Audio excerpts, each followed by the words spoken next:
got so close to this woman, and I felt so attached because I had the same feelings I had with Melissa, the person that I thought was, my soulmate, whatever, just in alignment with that year. And it was so intense with everything going on in my life that I found myself one night just assuming, I heard you earlier, like I'm really grasping this, just assuming betrayal or assuming trust. And I just, without any hesitation, sent her this text and said, I'm done. I'm done. When you're inside the vortex, everything is so much clearer.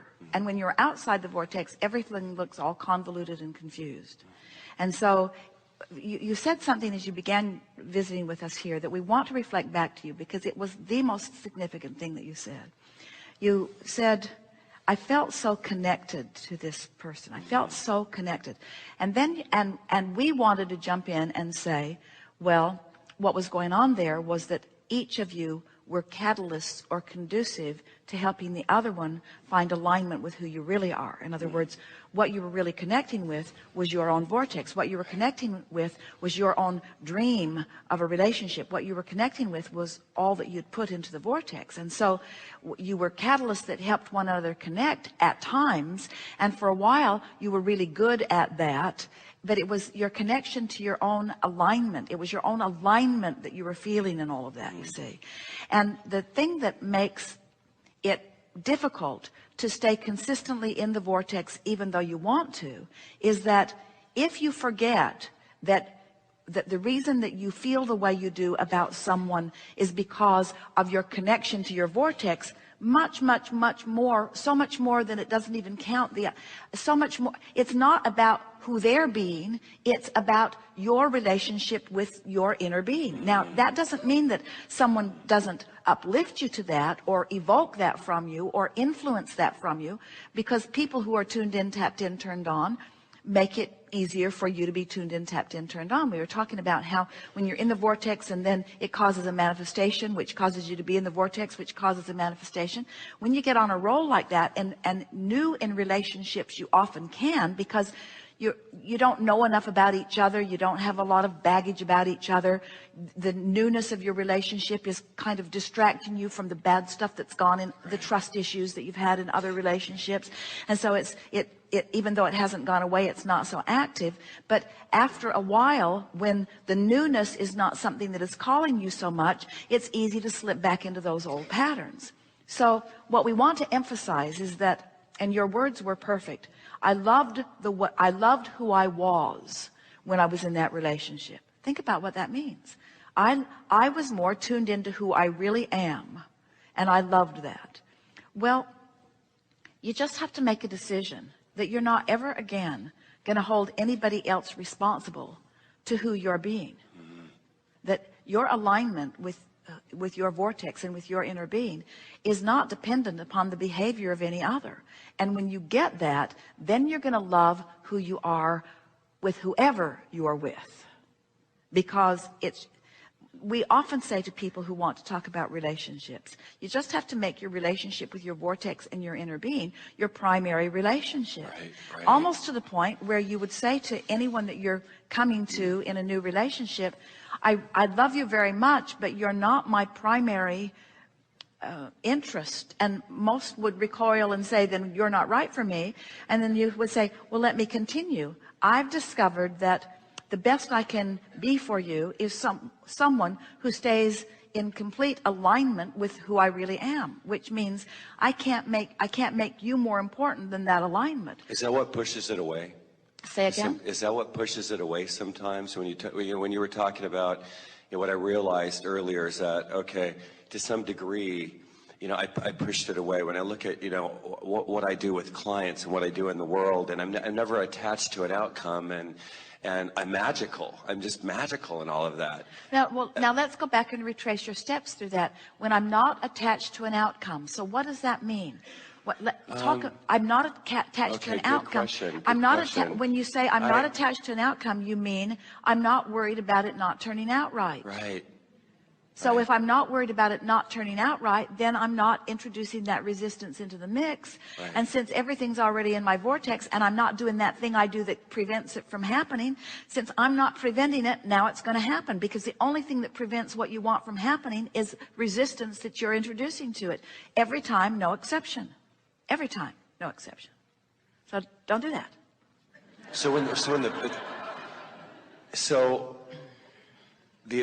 The attachment to the experience I'm having with this person. Use more words. What do you mean? The attachment to the experience. God, is it? Yeah, it's a trip, because you start realizing, okay, what is it that I, and I'm still in the relationship. It just has kind of gotten, distant, and it's shifted, and I'm making. But let's start again. It didn't shift. You shifted. You shifted. And you didn't shift in your relationship with the relationship. You shifted in your relationship with your inner being. Right. And so I started to feel bad. I started to judge myself. But wait. So you were willing to sacrifice your relationship with your inner being. I did. By focusing on unwanted things, and you're blaming the relationship for the way you're focusing. Exactly. So what you're saying is, you didn't distract me enough to keep me lined up. Or you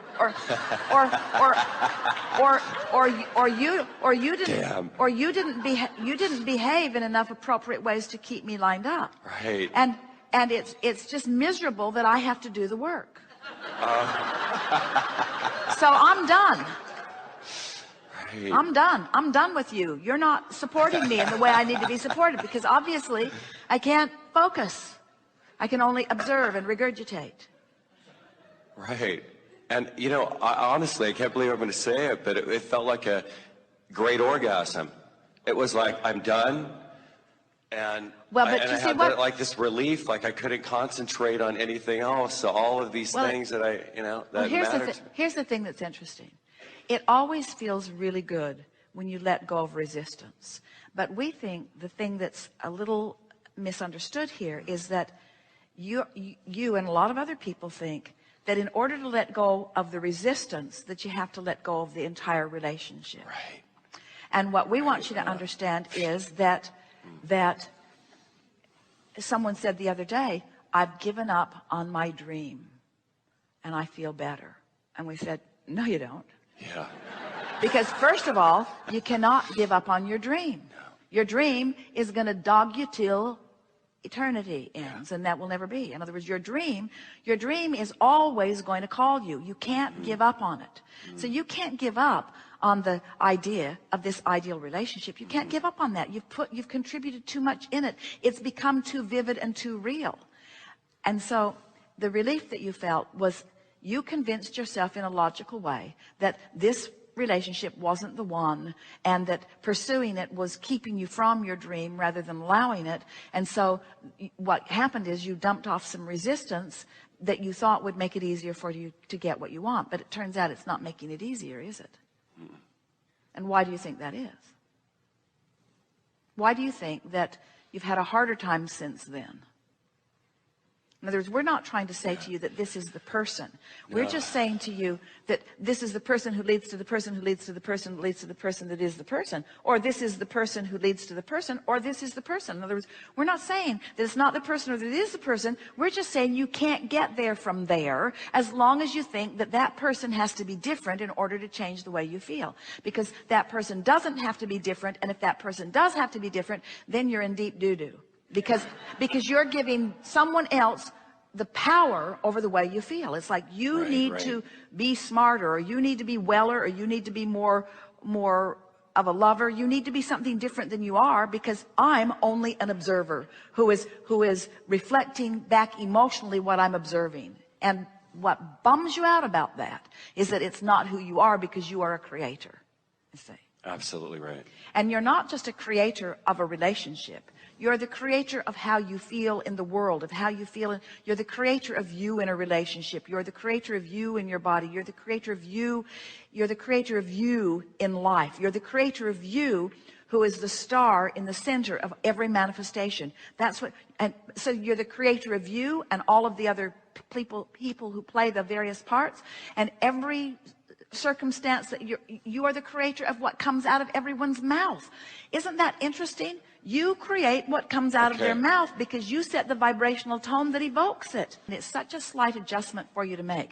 And that's why we're hitting it head on with you. Yeah. Because almost everybody in the world who is having a relationship is having a feeling response to the relationship. Yes. So for example, if you're with someone who is kind, you feel like you're in a good relationship. If you're with someone who's funny, you feel like you're in a good relationship. If you're with someone who really appreciates your positive aspects, you feel like you're in a good relationship. If you are with someone who brings out the best of you, you feel like you're in a good relationship. But we just want to say, in the midst of all of that, it's somebody else doing more of the work, because they're holding you as their object of attention from inside the vortex, and that's why it feels so good to you. Now, of course, we would prefer that kind of a relationship to you than someone who's seeing you from outside the vortex, who's making you feel defensive and justify everything, but it's still not doing the work. In other words, you're not really going to feel satisfied until you feel all of those things about you without needing someone else to reflect it back to you. Got it. Because they're fickle. They might get distracted. They might have something else they want to think about, which will then make you feel like a puppet who has been let go of the strings, and then you'll send them a text that says, I'm done.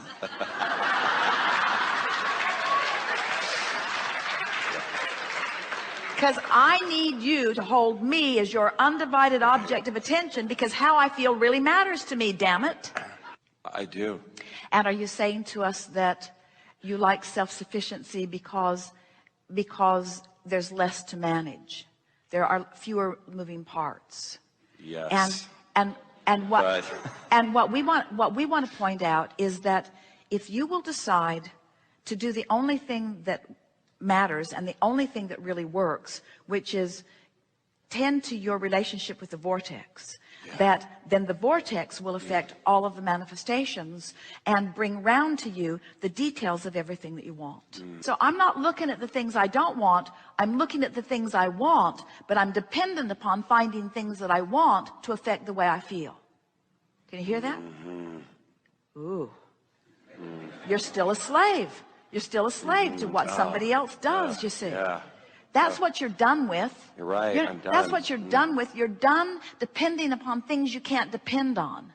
And have decided to depend upon what you can depend upon. And I know what that is. Which is your relationship with your vortex. You can depend upon feeling good because you know how to focus. And you can depend on feeling good because you want to feel good. And you can depend on your inner being in your vortex because it will never go away. It will never forsake you. It will never betray you. It will always be there, beaming a signal that is undeniable and always findable if you will get anywhere in the vicinity of it. In other words, you always have the ability to feel good no matter what.